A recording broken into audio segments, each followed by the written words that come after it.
मंडळी नमस्कार. मंडळी, विधानसभेचं अधिवेशन सुरू झालं आहे, विधिमंडळाचं अधिवेशन सुरू झालं आहे राज्याच्या अर्थसंकल्पीय. आणि या अधिवेशनामध्ये विधानसभेची स्थापना झाल्यापासून विधानसभेमध्ये कोणताही विरोधी पक्षनेता अस्तित्वात नाही. विधानसभा अध्यक्षांकडे या संदर्भातली जी मागणी आहे ती प्रलंबित आहे. याबद्दल आपलं या विषयावरती बोलणं झालेलंच आहे. मात्र विधानसभेमध्ये विरोधी पक्षनेता जरी अस्तित्वात नसला तरी असा एक नेता आता विधानसभेमध्ये हजर आहे जो सत्तारूढ पक्षाचा आहे, जो वरिष्ठ आहे, ज्येष्ठ आहे.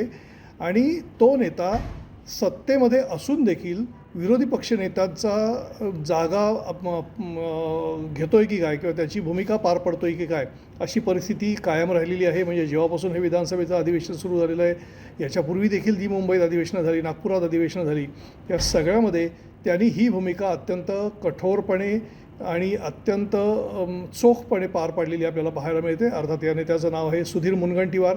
सुधीर मुनगंटीवार हे भाजपाचे ज्येष्ठ नेते आहेत आणि या नेत्याला यावेळेला मंत्रिपद दिलं गेलेलं नाही आणि मंत्रिपद न मिळाल्यामुळे ते प्रचंड प्रमाणामध्ये नाराज आहेत.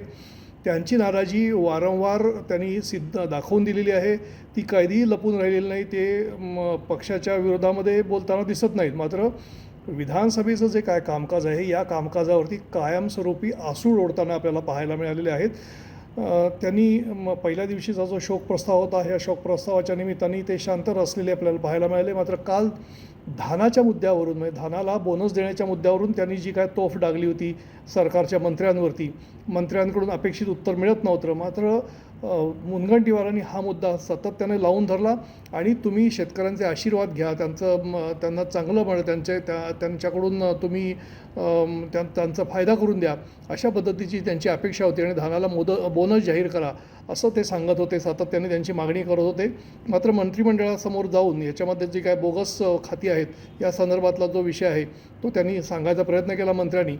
मात्र सुधीर मुनगंटीवार काय समाधानी झालेलं आपल्याला पाहायला मिळालं नाही. दुसरा मुद्दा त्यांनी जो उपस्थित केला होता तो फार महत्त्वाचा, विधानसभेच्या कामकाजाच्या संदर्भामधला.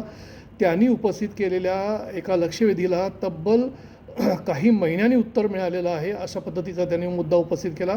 यावरती मुख्यमंत्र्यांनी असं सांगितलं की मी आमदार म्हणून उपस्थित केलेल्या एका मुद्द्याला उत्तर मी मुख्यमंत्री झाल्यानंतर मिळालं. म्हणजे विधानसभेचं कामकाज कशा पद्धतीने चालतं हे आपल्याला सगळ्यांना या निमित्ताने आपल्याला पाहायला मिळालं. आता अध्यक्षांनी जाहीर केलेलं आहे की डिजिटल माध्यमातून आपण हे सगळे जे रेकॉर्ड आहेत ते अद्ययावत करण्याचा प्रयत्न करूया.